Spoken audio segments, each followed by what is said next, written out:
Only weeks before the attack on Pearl Harbor, a Vultee Aircraft Corporation BT-13 rolled out of the plant at Downey, California. This airplane would spend World War II in Mississippi at the Greenville Army Flying School. Tens of thousands of young men and women would take their basic flight instruction in airplanes just like our GR-104. After the war, it was removed from military service and sold as surplus to be flown as a civilian aircraft. At some point, its distinctive blue and yellow paint was removed and spent decades as a bare aluminum aircraft.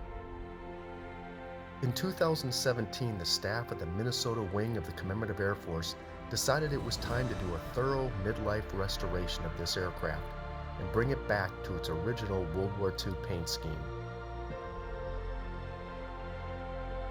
After thousands of hours of mechanical, electrical, airframe, and paint restoration, our 1941 Vultee Valiant BT-13 returned to the sky to educate, inspire, and honor the men and women who built, maintained, and trained in this historic airplane.